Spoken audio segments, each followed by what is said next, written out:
On continue notre belle petite étude sur comment évangéliser. On a commencé ça il y a une couple de semaines, puis on va apprendre tous les points de base que nous croyons, qui fait partie de notre foi. En tant que chrétien, on ne croit pas en n'importe quoi. Souvent, on dit « T'es sauvé par la foi ».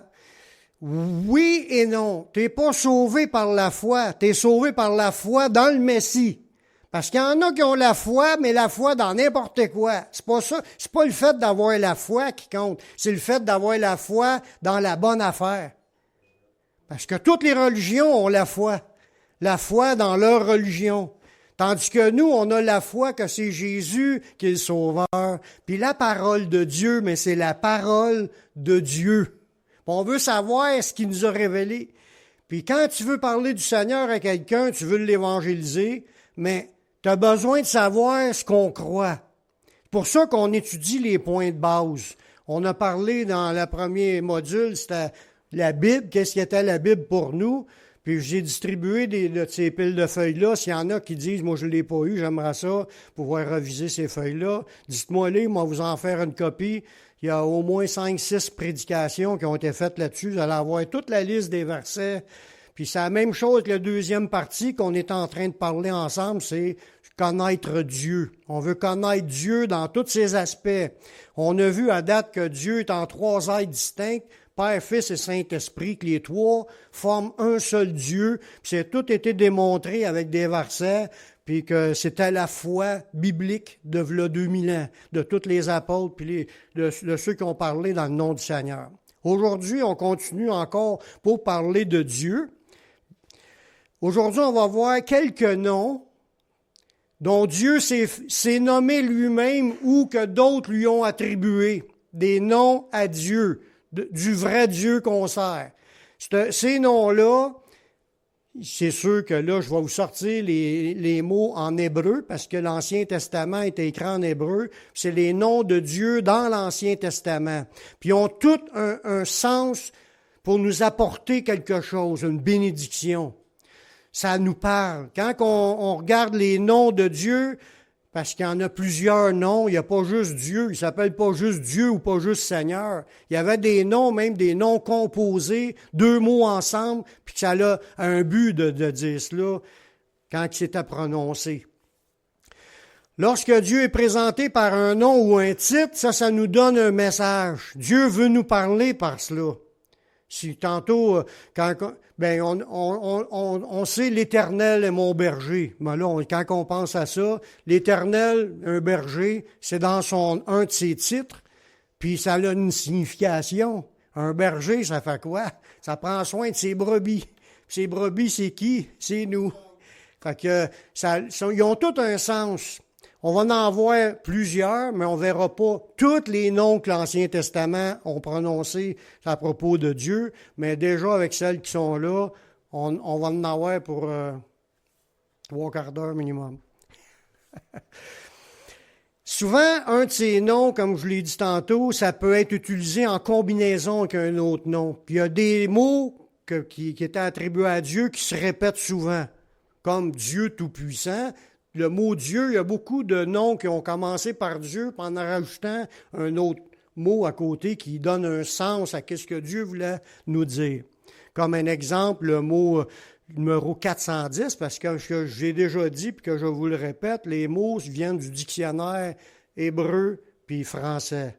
Quand tu recherches, quand tu lis le texte en français, bien, il y a le dictionnaire qui s'appelle Strong, le monsieur qui s'appelait Strong a fait un dictionnaire, puis il a tout numéroté, tous les mots de l'Ancien Testament, puis tous les mots du Nouveau Testament sont tous numérotés, puis il a fait un lexique de ça, que le premier mot c'est le 01, puis c'est le mot Hab, qui veut dire Abba, qui veut dire Père. Bon, fait que tous les mots de la Bible au complet ont été numérotés. Fait que si ça arrive que je vous parle d'un mot ou je vous montre un verset au mur qui a un mot dans la phrase, ce mot-là, il est accompagné d'un numéro, puis c'est le numéro qui fait partie du dictionnaire Strong. Est-ce que vous me suivez? Fait que de même, avec ce que moi je vous amène comme définition de ce mot-là, c'est la définition du dictionnaire Strong, qui est un théologien dans la langue, mais qui a existé dans les années 1800. Bon, gloire à Dieu. Fait que là, je vous parle de l'idée qu'il y a des mots composés, comme Dieu peut être accompagné d'un autre mot, bien, comme Yahvé ou Jéhovah, qui est le même mot, mais des prononcés Jéhovah par les témoins de Jéhovah, ou même dans notre Bible, ça va être écrit Jéhovah, mais la vraie prononciation, ça serait plutôt Yahvé ou Yahweh. Mais qu'on prenne Jéhovah ou Yahweh, ça n'a pas d'importance, c'est le même mot qui est dans l'original, voyez-vous. Comme le premier mot, Aya, on voit ça dans Exode au chapitre 3, le verset 14, ça veut dire « je suis ». C'est un des noms que Dieu s'est nommé lui-même. Regardez le verset, Dieu dit à Moïse, « Je suis celui qui suis ». Et il ajouta, « C'est ainsi que tu répondras aux enfants d'Israël. Celui qui s'appelle « Je suis » m'a envoyé vers vous. » On voit que son nom, il dit, « Tu répondras aux enfants d'Israël, celui qui s'appelle « Je suis ». C'est Dieu qui s'est prénommé comme ça, puis c'est « Aya », c'est le verbe « être ». Dieu, son nom, il veut qu'on le sache, que son nom a le sens du verbe « être », c'est qui il est. Lui dit « je suis ». Mais il peut dire « je suis » avant la création de tout, avant toute chose, puis il pouvait dire « je suis » dans toute l'histoire, puis il va dire encore « je suis » à la fin, dans l'éternité. Il est toujours là. Fait que ce mot-là, « Aya », le verbe « être », c'est son nom. C'est un de ses noms. Ça nous donne le sens que Dieu, il est là. Il est là, puis il est tout le temps là, puis il va toujours rester là. Amen. Un autre nom qu'on voit, qu'on retrouve dans la Bible, c'est dans Genèse, le chapitre 15, le verset 8, c'est Adonai. On le chante souvent, nous adorons Adonai. Le mot Adonai veut dire Seigneur, en hébreu. Fait qu'à tous les fois qu'on dit nous adorons Adonai, ça veut dire nous adorons le Seigneur. C'est pas plus compliqué que ça. Dieu, il a la suprématie, c'est le Seigneur de la vie. Il y a la suprématie. Tout est, on va avoir plein d'attributs la semaine prochaine. Tout vient de lui, puis tout est à lui. C'est le Seigneur. Quand on parle d'un Seigneur sur une seigneurie, c'est le boss, c'est le Créateur. Dieu s'appelle Seigneur. On voit ça dans Genèse. Mais là, je vous donne un verset, mais si je ferais la recherche, il a peut-être été écrit 1500 fois dans l'Ancien Testament, le mot Seigneur s'adressant à Dieu. Là, je donne toujours juste un verset de chaque nom. Mais des fois, il y a beaucoup de fois, c'est utilisé. On regarde Seigneur, c'est Abraham répondit, Seigneur éternel, à quoi comparais-je? À quoi connaîtrai-je que je le posséderai? Il est en train de parler avec Dieu, puis là, il l'appelle Seigneur. Mais il l'a appelé Adonai. Mais ça veut dire Seigneur en français. C'est le Seigneur de tout. Puis s'il n'est pas le Seigneur de votre vie, mais vous passez à côté parce que ça commence par, si tu confesses de ta bouche le Seigneur Jésus, si tu crois dans ton cœur, tu seras sauvé. Le salut vient après que tu confesses le Seigneur. Il faut que tu acceptes Jésus comme ton Seigneur de ta vie, puis là, il devient ton sauveur. Amen. Un autre mot qu'on voit, c'est El Shaddai. On l'a chanté tantôt, on a chanté plusieurs mots dans les chants. Peut-être que ça ne sonnait pas, ça ne vous donnait pas d'explication, mais comme je vous ai dit tantôt au début de la réunion, tous ces mots-là, je ne m'attends pas que vous les appreniez par cœur là. Mais vous allez savoir, vous avez pris conscience qu'ils sont là, puis quand j'aurai les feuilles dans 2 semaines, mais vous allez pouvoir reviser ça si vous le voulez chez vous pour approfondir votre connaissance. Le troisième, El Shaddai, on voit ça dans Genèse, le chapitre 17, le verset 1. Ça dit, lorsqu'Abraham fut âgé de 99 ans, il s'appelait Abram. Puis là, Dieu a changé son nom pour Abraham, on parle du même personnage. l'Éternel apparut à Abraham et lui dit, « Je suis le Dieu Tout-Puissant. Marche devant ma face et sois intègre. » Dans ce passage-là, le mot Tout-Puissant, c'est le mot 7706, ça veut dire Tout-Puissant. Shaddai, El Shaddai. El veut dire Dieu, Shaddai veut dire Tout-Puissant. Fait que c'est quand on dit El Shaddai, Dieu Tout-Puissant. Bon, mais El Shaddai, c'est Dieu Tout-Puissant, le Tout-Puissant. Amen. Fait que quand on va regarder chacun de ces points-là, ça va nous faire agrandir notre horizon sur les mots hébreux, puis qu'est-ce que Dieu aussi se propose en le disant, qu'il est le Dieu Tout-Puissant. Ça ne nous rappelle pas que dans tout est possible à Dieu. Il dit, c'est pas possible aux hommes d'être sauvés, mais à Dieu, tout est possible. Pourquoi qu'à Dieu, tout est possible? Parce que c'est le Tout-Puissant. Dieu peut tout. Il peut faire ce qu'il veut. Puis Jésus, en ressuscitant, qu'est-ce qu'il a dit? Il a dit, tout pouvoir m'a été remis dans le ciel et sur la terre. La toute-puissance est revenue aussi à Jésus. Parce que Jésus est retourné dans la présence de Dieu, puis toute la toute-puissance, il l'avait avant, puis il l'a lâché pendant un bout, pendant 30 quelques années, pour venir en simple homme. Puis après ça, il est ressuscité, puis il a réobtenu ce qu'il avait avant de venir. Fait que c'est pour ça qu'on dit que Jésus est Dieu, le Tout-Puissant. Pour aller aussi en conformité à ce qu'on a déjà dit sur qu'il n'y a pas d'autre Dieu que Dieu, puis il n'y en aura jamais d'autre que Dieu, ni avant, ni après. Fait que si Jésus dit qu'il est devenu le Tout-Puissant, ça veut dire qu'il était là, puis il a toujours été là, puis il est encore à sa place, puis ça n'a pas ajouté un de plus, il était déjà là. En dehors de ce Dieu-là, formant trois personnes, il n'y a pas d'autre Dieu. Amen. Il n'y a pas d'autre de Tout-Puissant. Les démons ne sont pas tout-puissants. Les démons sont plus puissants qu'un humain, mais c'est encore infime comme puissance comparé à Dieu. Dieu a créé l'univers. Les démons ne sont pas capables de créer rien à part que de brasser ce qui est là. Ils ne créent pas des choses. Ils font juste brasser ce qui est déjà là. Ils sont un peu plus puissants que les humains, mais ça ne se compare pas avec Dieu qui est le Tout-Puissant. J'ai déjà vu une image tu voyais que comme si c'était Jésus qui tirait au poignet avec le diable. Oubliez ça, ça n'existe pas. Jésus, il est le Tout-Puissant, puis le diable, c'est juste une créature qui a très peu de puissance. Il fait quand même brasse des affaires sur la terre, c'est la seule place qui brasse quelque chose parce qu'il a été précipité du ciel. Voyez-vous? Fait que on croit dans le Dieu Tout-Puissant. Un autre nom qu'on a de Dieu, c'est Jéhovah Elohim. On voit ça dans Genèse chapitre 2, verset 4.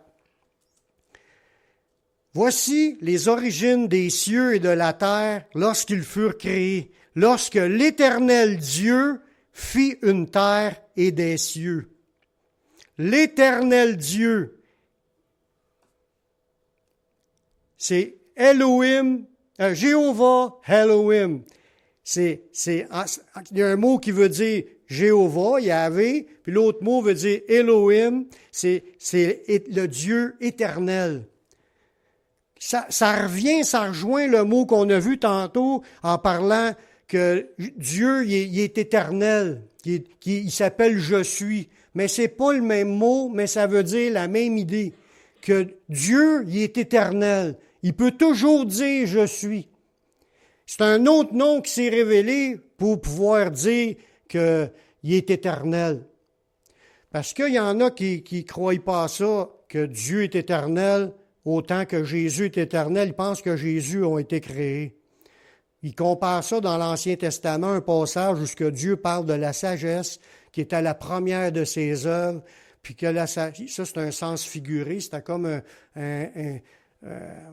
un poème, pas un poème, mais c'est comme un psaume, un chant ou quelque chose qui révèle des idées, mais ça ne parle pas de Jésus. La sagesse qui parle là, il parle de la sagesse, il ne parle pas de Jésus. Il y en a qui pensent que c'est Jésus qui a été créé, puis que Jésus n'est pas éternel.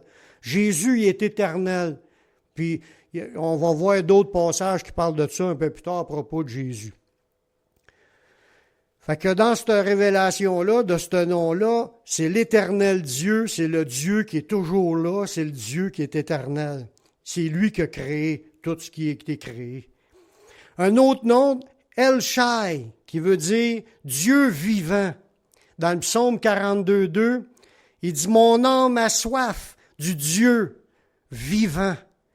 Quand irai-je et comparaîtrai-je devant la face de Dieu? » On voit dans ce passage-là que Dieu, il se révèle comme étant le Dieu vivant. Puis souvent, c'est comparé dans l'Ancien Testament aux autres dieux qui sont morts, qui n'existent pas, qui ne vivent pas. Ils n'ont pas de vie. Ils ont des yeux, les autres dieux, les faux dieux, les idoles. Ils ont des yeux, puis ils ne voient point. Ils ont des oreilles, ils n'entendent point. C'est fait en roche ou en bois ou en plâtre. Ça n'existe pas d'autres dieux. Il n'y a pas d'autres dieux. Puis il dit à nous de ne pas s'en faire d'autres. Dieu, c'est le Dieu vivant, le Dieu qui vit. Puis il ne vit pas rien que là, il était là avant toute chose, puis il va être là encore pour l'éternité. Il vit, c'est un Dieu vivant. Eliam, on voit ça dans Genèse 14:18. Dans Melchisédek, roi de Salem, fit apporter du pain et du vin. Il était sacrificateur du Dieu très haut. C'est ça que ça veut dire, El Elyon. C'est le Dieu très haut. En parlant qu'il est au-dessus de tous, qui est au-dessus de tout ce qui a été créé. C'est ce que Jésus a obtenu après sa résurrection. Il dit, Dieu le Père, il a donné le nom qui est au-dessus de tout nom, afin qu'au nom de Yeshua, tout genou fléchisse dans les cieux, sur la terre, puis toute langue confesse que Jésus-Christ est Seigneur. Amen. Toute langue va confesser, tout genou va plier devant le nom de notre Seigneur, qui est le Dieu très haut. Alléluia. Ça veut dire il est élevé, il est supérieur, puis il est le plus haut placé. Il a le nom qui est au-dessus de tout nom. Gloire à Dieu. Un autre nom qu'on voit, c'est Jéhovah Raha, dans le psaume 23, le verset 1. Je savais que vous l'aviez deviné. Cantique de David. L'Éternel est mon berger.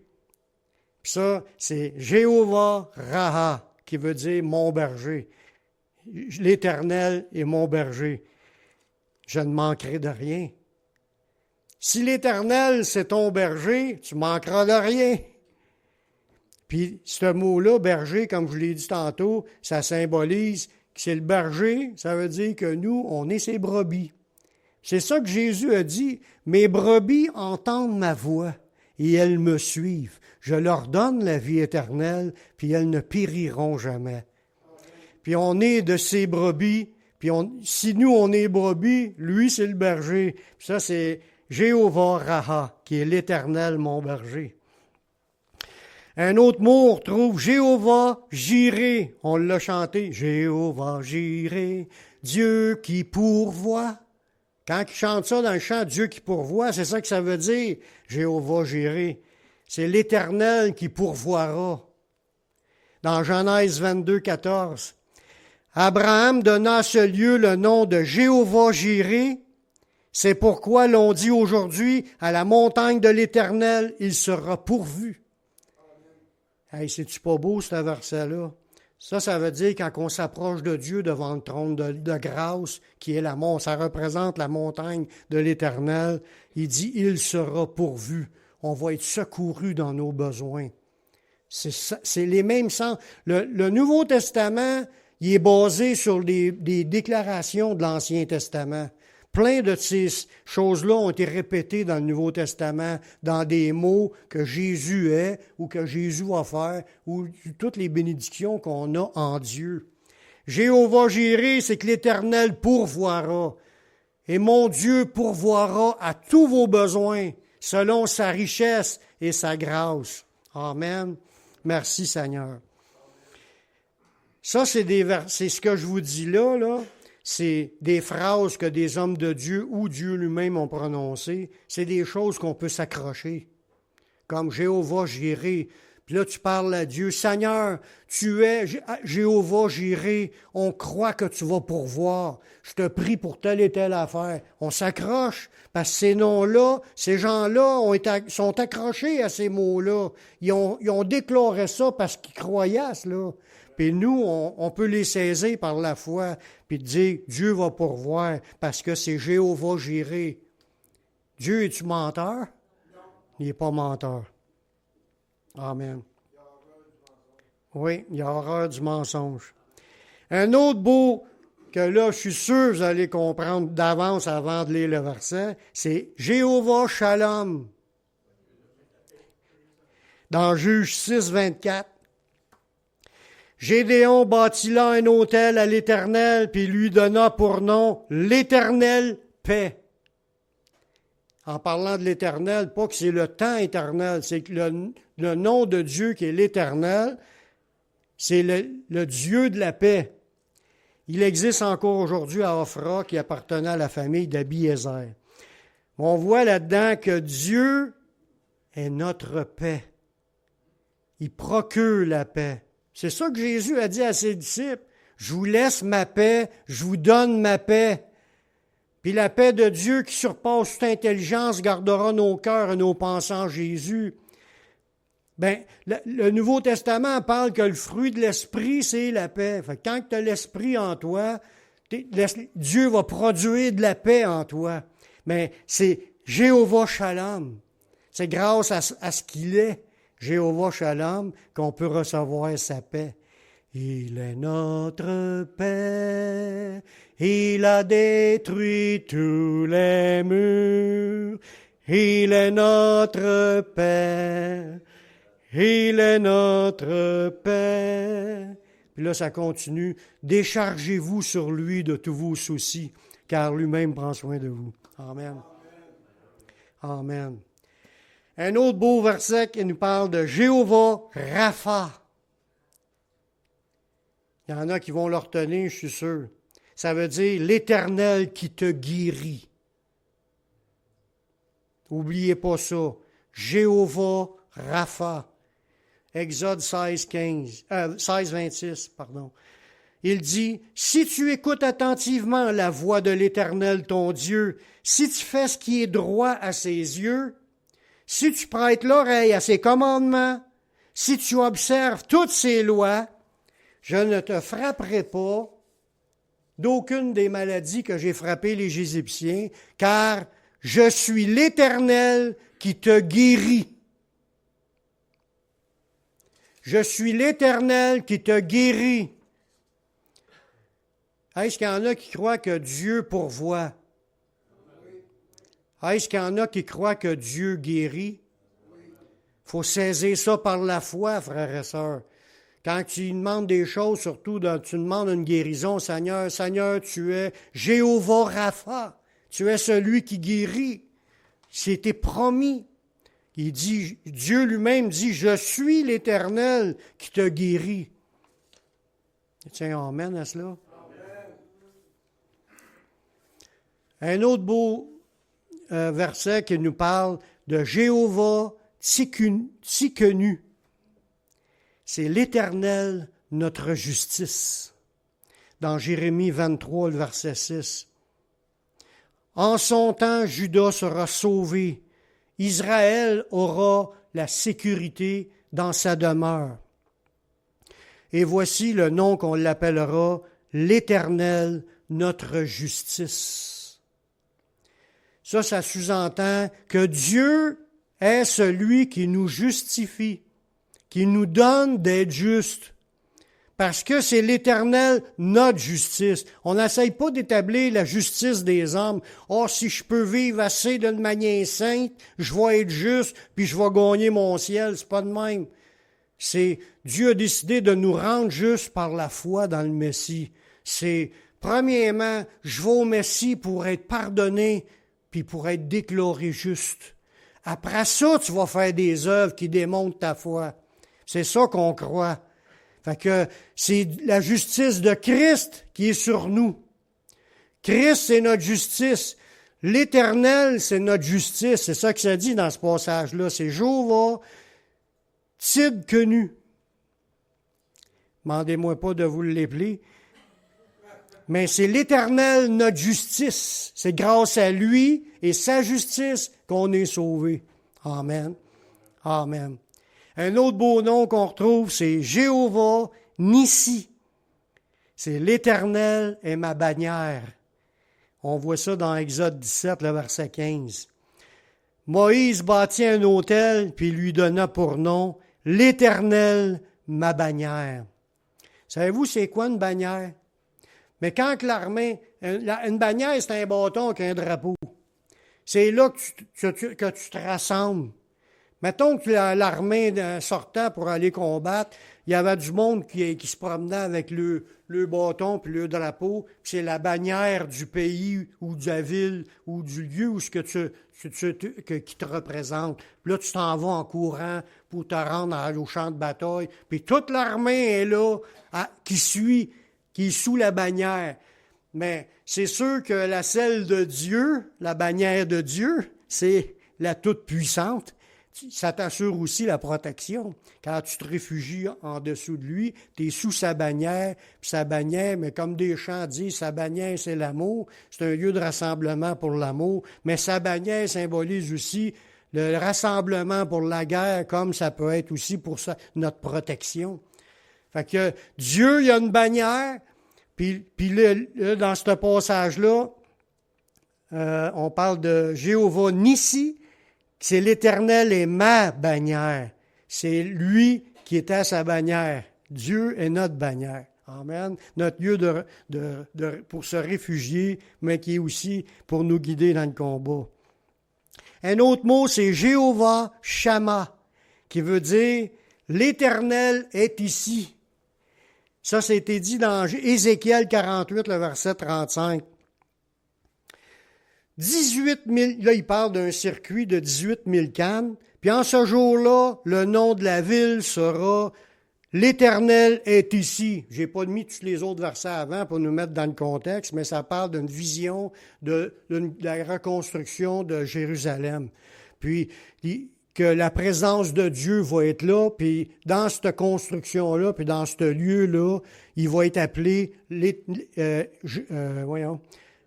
j'ai dit Jéhovah Shammah, qui veut dire l'Éternel est ici. Ça va être dans cette ville-là que Dieu va siéger, ça va être son trône, ça c'est probablement au retour de Jésus quand il va aller s'asseoir à Jérusalem, puis tout va avoir un changement géographique, la Bible parle, que Jérusalem va avoir, il y a eu des tremblements de terre et toutes sortes de cataclysmes, que la ville va être soulevée au-dessus de toutes les villes. Puis le Seigneur il va prendre Jérusalem comme siège social, pas social, hein, son siège de gouvernement mondial qui va régner avec ses saints sur toute la planète. Puis il n'y aura plus des gens du monde qui contrôlent quoi que ce soit. Il n'y aura plus de guerre dans cette période-là. Ça va être un règne de paix pendant des milliers d'années. Fait que, gloire à Dieu. L'Éternel va être ici, dans ce lieu-là. Puis toutes les nations de la terre vont avoir à aller à Jérusalem une fois par année s'ils veulent recevoir de la pluie dans leur territoire. Fait que ça va être quelque chose de spécial qui va se produire dans cette période-là. Un autre mot, c'est Jéhovah Tsaba. Ça veut dire l'Éternel des armées. Dans Isaïe 1, 24, c'est pourquoi voici ce que dit le Seigneur, l'Éternel des armées, le fort d'Israël. Le fort, pas une fortification, le fort. Ah, je tirerai satisfaction de mes adversaires et je me vengerai de mes ennemis. Dans ce contexte-là, c'est l'Éternel des armées veut dire que Dieu est en tête de toutes ses armées. Il ne parle pas juste, oui, il y a l'armée de sa création, de toutes ses étoiles. Il y a un verset qui parle de l'armée des étoiles. Il y a un verset qui parle de l'armée de tous ses anges. Mais il y a aussi son armée terrestre, les chrétiens. qui combattent avec le Seigneur dans son armée. Fait que c'est l'Éternel des armées. Toutes ces armées le suivent. Puis lui, il marche au-devant du combat. Amen. Un autre passage qu'on retrouve dans Genèse 16-13, c'est Ata El Roy. C'est Dieu qui a vu. Dans ce passage-là, dans Genèse 16-13, elle appela Ata El Roy le nom de l'Éternel qui lui avait parlé, car elle dit, « Ai-je rien vu ici après qu'il m'a vu? » C'est quelqu'un que Dieu a regardé et que Dieu a exaucé. Puis lui, elle, cette personne-là, c'est une personne qui a reçu un exaucement de prière, puis elle a reconnu que Dieu avait jeté ses regards sur elle. C'est l'Éternel qui a vu. Dieu a vu sa situation, il a vu ses pleurs, ses prières, puis Dieu l'a exaucé. C'est l'Éternel regarde ses enfants, puis quand il est dans le sens, du vrai sens de ce verset-là, s'il nous regarde, ça veut dire qu'il est attentif à ce qu'on est en train de dire pour nous exaucer. Un verset dans le Nouveau Testament qui rejoint cette idée-là, c'est si quelqu'un veut aimer la vie et voir des jours heureux, qu'il préserve sa langue du mal, ses lèvres des paroles trompeuses, qu'il s'éloigne du mal, qu'il fasse le bien, qu'il recherche la paix et la poursuive, car les yeux du Seigneur sont sur les justes et ses oreilles sont attentives à leurs prières. Mais la face du Seigneur se détourne de ceux qui font le mal. Fait que si on veut que Dieu nous regarde de ses yeux et qu'il nous écoute dans nos prières, il y a quand même un mode de vie qui doit plaire au Seigneur. Cette personne-là a confessé que Dieu avait jeté ses regards sur la bassesse de sa servante. C'est pas elle qui a dit ça, là, que je viens de vous dire, c'est un autre qui a dit ça, mais c'est pour dire qu'il y a des gens qui se sentent assez humbles pour confesser que Dieu les regarde puis les exauce, eux qui sont que des servantes ou des serviteurs. Cette personne-là a dit que Dieu l'avait regardé, puis elle a appelé ce lieu-là Ata El Roy, qui veut dire Dieu qui a vu. Amen. Un autre mot qu'on retrouve dans l'Ancien Testament, El Olam. On l'a chanté tantôt, dans le psaume 90, le verset 2. « Avant que les montagnes fussent nées et que tu eusses créé la terre et le monde, d'éternité en éternité, tu es Dieu. » Wow! Ça, ce passage-là nous démontre comment est-ce que Dieu a toujours été là. Puis ce mot-là, c'est appelé El Olam. C'est le Dieu de l'éternité. Olam, ça représente une période sans fin, une période éternelle. Puis d'éternité en éternité, Dieu, il est là. C'est fort. Nous, on a un peu de misère à comprendre ça parce que tout ce qu'on a vu et vécu, on a un commencement et une fin. Dieu n'a jamais eu de commencement, puis il n'y aura jamais de fin. Il était là avant qu'il n'y ait rien, puis il a créé le monde invisible, puis après ça, il a créé le monde visible, puis après ça, il va continuer à être, puis à profiter de toutes ces créatures qui vont être là devant lui pour l'éternité. C'est dur à comprendre, mais un jour, on va être là en train de constater que c'était tout là. Amen. Un autre beau passage qui nous parle de El Gibor dans Isaïe 9,5. C'est dans la prophétie qui nous annonçait la venue de Jésus. « Car un enfant nous est né, un fils nous est donné, et la domination reposera sur son épaule, et l'on l'appellera admirable, conseiller, Dieu puissant. » Il faut que tu switches de... On l'appellera admirable, conseiller, Dieu puissant, Père éternel, puis Prince de la paix. Le point que je veux parler dans celui-là, c'est le Dieu puissant. C'est pas le même mot que le Dieu tout-puissant. C'est un autre mot qui dit qu'il est puissant, Il est comme un héros qui sauve, un héros qui remporte les victoires, un héros qui combat, puis le monde tombe devant lui. C'est l'enfant qui est supposé de naître, puis ça parle de Jésus. Il est le héros qui sauve. Il est le El Gibor, le Dieu puissant, le Dieu fort, le Dieu qui est un héros qui sauve, qui remporte les victoires. C'est Jésus. Gloire à Dieu. Un autre mot qu'on retrouve dans la Bible, c'est Elohim Tob. Tob, T-O-W-B. Tob. Dans le psaume 113, 1, qui veut dire tout simplement Dieu est bon.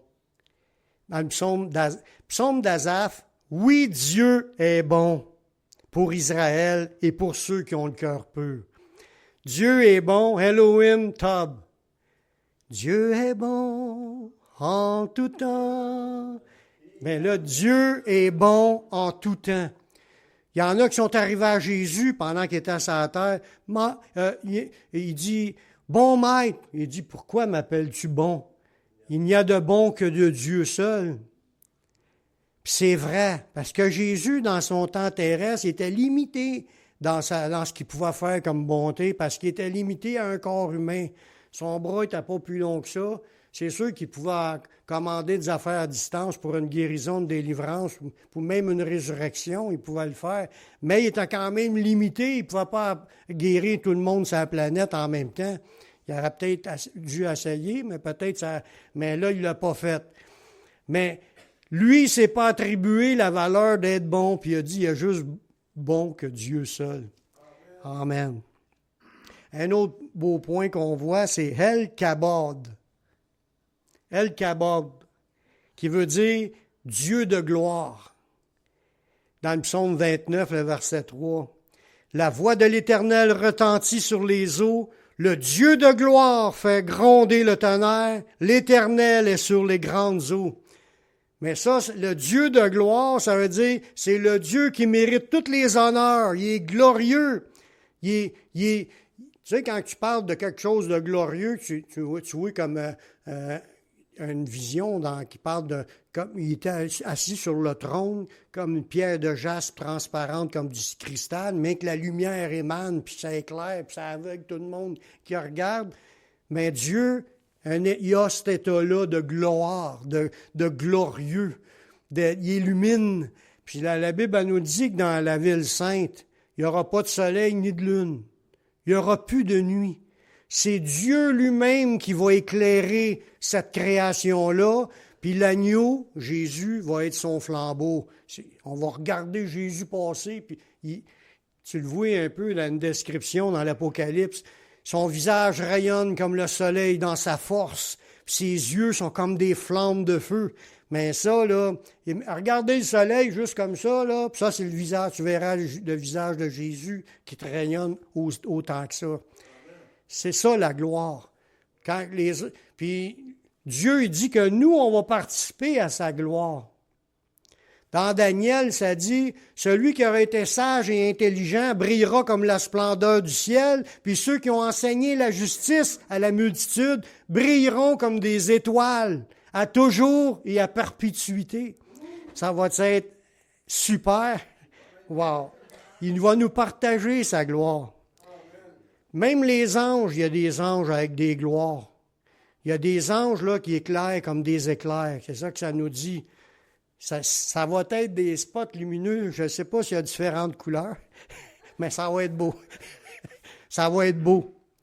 C'est Dieu qui a inventé les couleurs de l'arc-en-ciel. Hein? Vous savez que l'arc-en-ciel s'était créé suite au déluge. C'est l'arc dans la nuit. C'était mis là dans le but justement pour donner un signe que Dieu ne redétruirait pas la terre par l'eau. Il va la détruire par le feu. Hein? Ouais. Aujourd'hui, ils servent de l'arc-en-ciel pour un symbole pour le mal, mais dans ce temps-là, l'arc-en-ciel a été créé par Dieu pour démontrer que Dieu serait comme patient, qui va attendre à la fin de son histoire pour encore reflécher ce qui doit être refloché. Ceux qui veulent en savoir plus, allez me voir, je vous expliquerai c'est quoi. El-Kabod, le Dieu de gloire. Il y a Elohim Kadosh. Celle-là, il me fait un effet. C'est dans 1 Samuel 6,20, c'est le Dieu saint. Les gens de Beth-Shemesh dirent: qui peut subsister en la présence de l'Éternel, en ce Dieu saint? Et vers qui l'arche doit-elle monter en s'éloignant de nous? Parce que là, il y avait un contexte avec l'arche de l'Alliance, mais il a déclaré que Dieu, c'était le Dieu saint. Quand on parle de sainteté, on parle de sacré. Saint veut dire que c'est le Dieu sacré. Le saint, le mis à part, le complètement séparé du reste. Le reste qui n'est pas saint, c'est du profane. Quelque chose qui est profané, c'est que c'était souillé, c'est plus sain, c'est comme des excréments quasiment. La Bible a dit que l'ensemble de l'humanité est profane, puis il y a juste ceux qui sont sanctifiés par le sang de Jésus puis par la présence du Saint-Esprit qui sont déclarés saints. Les saints, c'est ceux qui passent par Jésus pour être pardonnés de leurs péchés. C'est nous qui sommes les saints qui vont prendre possession du royaume. Dieu, il est saint, puis il faut que tu deviennes saint pour entrer dans la présence du Dieu saint. Parce que nos péchés, si t'es profane, si tes péchés t'empêchent d'entrer. Il faut absolument que tu sois pardonné avant de rentrer, parce que tu ne peux pas rentrer si tu n'as pas été pardonné puis sanctifié. Dieu a fait ce travail-là par Jésus en mourant sur le bois. Il a versé son sang, c'est le sang de la nouvelle alliance qui nous permet d'être pardonnés puis de recevoir la présence du Saint-Esprit. C'est là que tu deviens saint. C'est la présence du Dieu saint.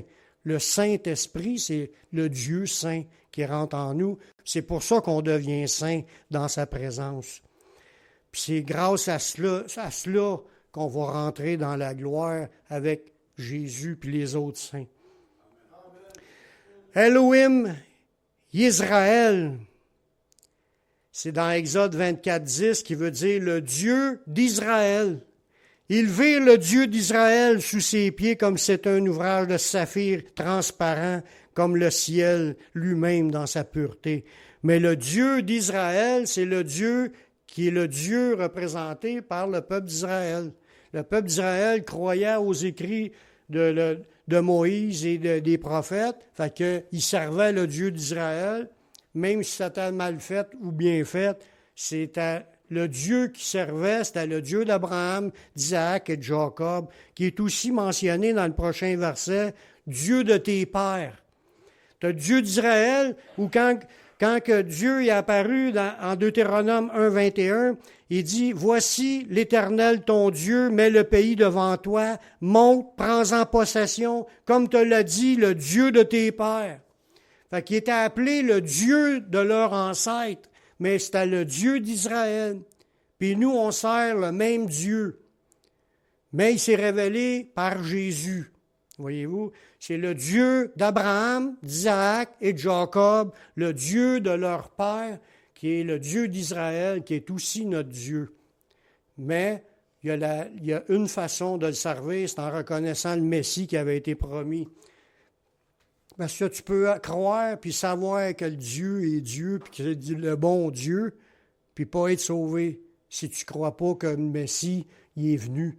Puis que les autres, ils attendent encore un Messie, puis ils vont se faire tromper par un faux Messie. J'achève. Comme je vous disais tantôt, je ne vous demande pas de tous les apprendre par cœur, mais sûrement qu'il y en a des mots, des noms qui vont vous toucher. Vous allez avoir les feuilles peut-être dans 2 semaines. Vous allez pouvoir tous les revisiter si vous le voulez.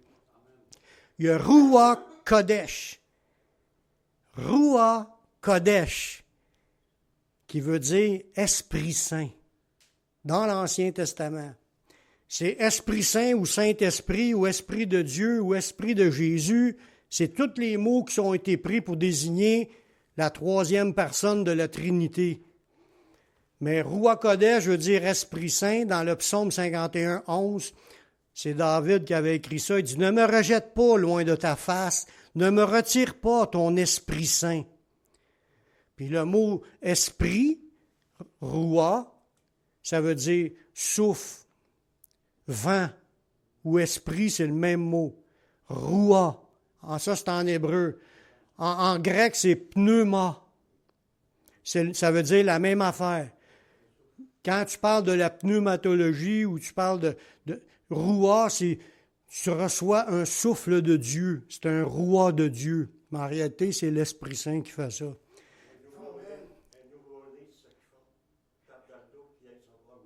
Ouais.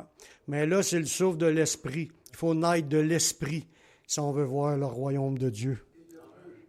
Parce que tu peux naître dans la chair sans être né dans l'Esprit. Il faut qu'à un moment donné, l'Esprit rentre dans ta vie. Puis là, c'est là que tu deviens une nouvelle créature, que tu es un enfant de Dieu, tu es un saint, un sacré aux yeux de Dieu, un mis à part pour lui. Le dernier, et non le moindre, pour aujourd'hui, puis comme je vous ai dit, c'est pas tous les mots qu'il y a dans la Bible, sinon j'aurais peut-être pu continuer ça. Mais pour aujourd'hui, Elkana, qui veut dire Dieu jaloux. Dans Exode 34, le verset 14, « Tu te prosterneras point devant un autre Dieu, car l'Éternel porte le nom de jaloux. Il est un Dieu jaloux, qui est Elkana. » Dieu, il n'est pas jaloux parce que vous allez avoir une nouvelle voiture, puis que là, vous convoitez sa voiture. C'est pas ça. Il n'est pas jaloux de vos performances. Il n'est pas jaloux de ce que vous possédez ou ce que vous faites. C'est pas là sa jalousie. Sa jalousie est dans son nom, dans son être, dans son titre. Il est Dieu, puis il n'y en a pas d'autre. Puis il ne va pas te mettre à genoux devant un autre. C'est le seul qui doit recevoir l'adoration. Le Dieu révélé dans la parole de Dieu. Il est jaloux de son nom, puis il dit son nom, c'est lui-même qui se nomme un Dieu jaloux. C'est ce qui est écrit dans le commandement de Dieu. Car je suis un Dieu jaloux qui punit l'iniquité des pères sur les enfants jusqu'à la 3e génération, mais qui fait grâce jusqu'à 1000 générations à ceux qui m'aiment, qui cherchent ma face. L'idée, c'est de ne pas se prosterner devant un autre que lui, de ne pas adorer un autre Dieu. Tu n'auras pas d'autre Dieu, puis tu ne te feras pas d'image taillée, des représentations quelconques, des choses que dans le ciel, sur la terre et sous la terre. Puis il dit, tu te prosterneras point, puis tu ne les serviras point. Car moi, l'Éternel, ton Dieu, je suis un Dieu jaloux. Le mot jaloux, c'est que Dieu ne donnera pas sa gloire à un autre Dieu, ou à un autre qui se pense Dieu. Le diable n'aura pas de gloire, puis les humains qui ne servent pas Dieu n'auront pas. Mais Jésus, il dit qu'il va la donner, sa gloire, à ceux qui marchent avec lui. Amen. Il va nous bénir, parce qu'on s'est prosterné devant le vrai Dieu. Amen. On va prier. Seigneur, je te remercie pour ta parole qui fait plein de révélations. On a besoin de tout comprendre, mais aussi que ça soit gravé dans notre cœur, qu'on puisse saisir par la foi les choses qui nous touchent, les choses qu'on a besoin, croire en ce que tu t'es déclaré, Seigneur. Tu es celui qui guérit, tu es celui qui pourvoit, tu es celui qui nous rend saints. Il y a plein de termes là-dedans tu es notre berger. Puis tout cela, Seigneur, on veut le vivre pleinement, avec une pleine assurance, une pleine confiance. Bénis ton peuple, bénis tes enfants, et merci pour tout ce que tu as fait dans nos vies. Dans le nom de ton Fils Yeshua. Amen.